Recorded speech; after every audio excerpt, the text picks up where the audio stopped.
Good morning girls. आज हम करेंगे नैदानिक आहार विशेषज्ञ के से संबंधित, उनके कर्तव्यों से संबंधित और उनके उत्तरदायित्व से संबंधित विचार विमर्श।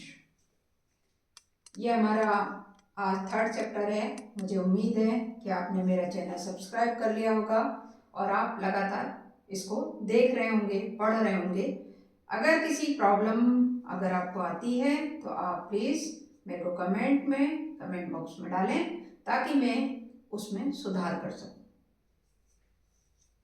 नैदानिक आहार विशेषज्ञ की अगर हम परिभाषा लें तो इसका मतलब नैदानिक आहार विशेषज्ञ व्यक्ति विशेष की संपूर्ण जानकारी उसके स्वास्थ्य की और उसके रोग में कौन से पोषक तत्व दिए जाने चाहिए, किस प्रकार का आहार दिया जाना चाहिए, तरल या ठोस, तथा जब आहार दिया जा रहा है तो उसकी स्थिति में क्या सुधार आ रहा है और हम वो अपने राय के द्वारा क्या सुधार कर सकता है, इन सब की जानकारी आहार रोग विशेषज्ञ को होनी चाहिए।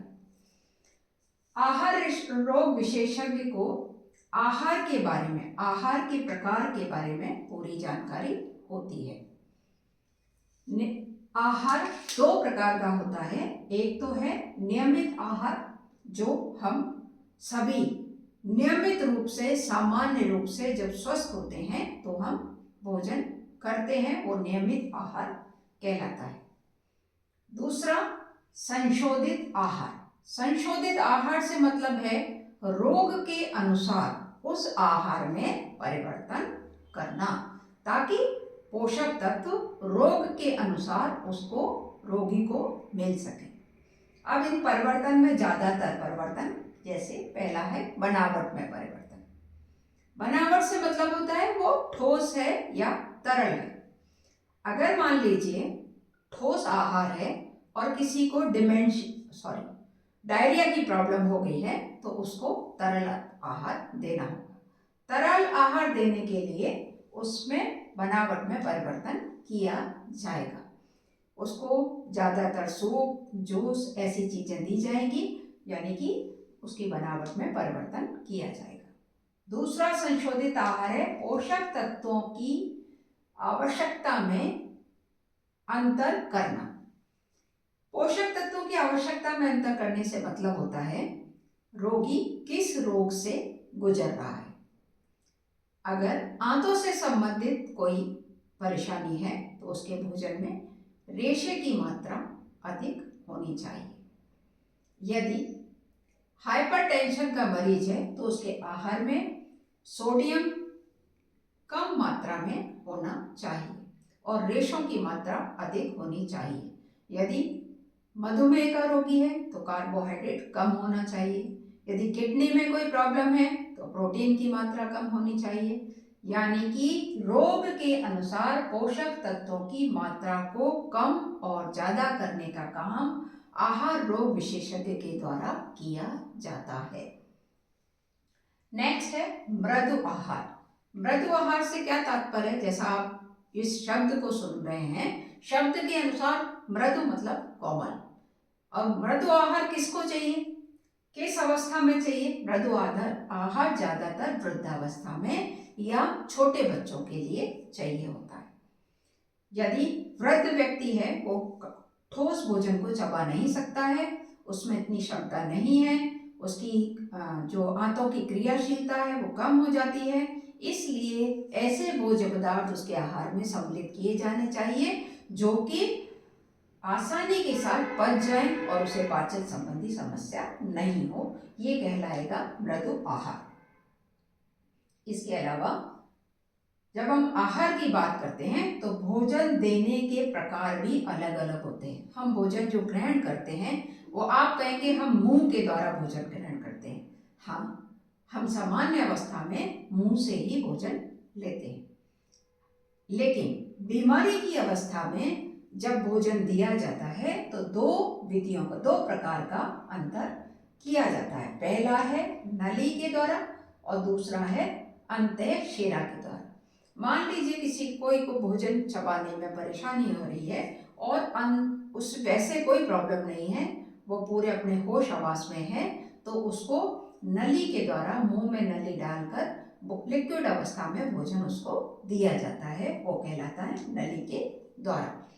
अंतःशिरा के द्वारा जब रोगी ज़्यादा सीरियस होता है, भोजन ग्रहण नहीं कर पाता है, उसको दिक्कत आती है, तो आपने देखा होगा हॉस्पिटल में उसके वेन के थ्रू बहुत सारे पोषक तत्व पहुंचाए जाते हैं, तो वो कहलाता है अंतःशिरा के द्वारा। बस ज़्यादातर गलतियां एग्जाम में बच्चे करते हैं आहार के प्रकार और भोजन देने के प्रकार में।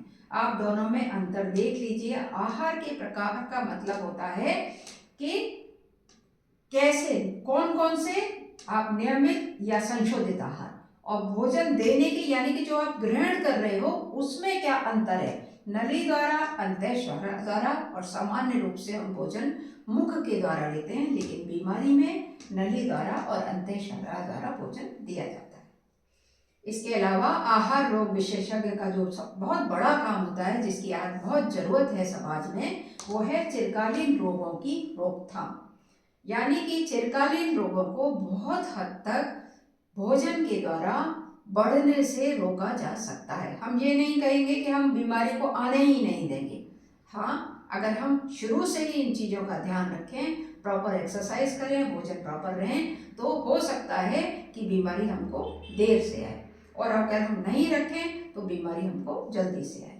तो आहार रोग विशेषज्ञ जैसे बहुत लंबे समय की बीमारियां, जैसे मधुमेह है, हृदय रोग है, ये बीमारियां लंबे टाइम तक चलती हैं, कैंसर है, तो आपको इन सब में कैसा भोजन लेना है, इसकी जो पूरी योजना बनाकर उसको बारे में एडवाइस देने का काम आहार रोग विशेषज्ञ का को किया जाता है, ताकि ये बीमारी बहुत ज़्यादा खतरनाक रूप से शरीर पर प्रभाव नहीं डाले।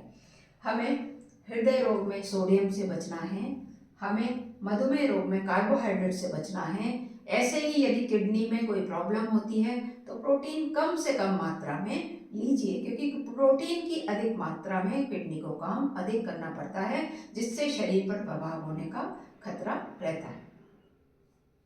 ये है हमारा आहार रोग विशेषज्ञ को मैंने नैदानिक आहार को मैंने 3 पार्ट में डिवाइड किया और आपको पूरी तरह समझाया है।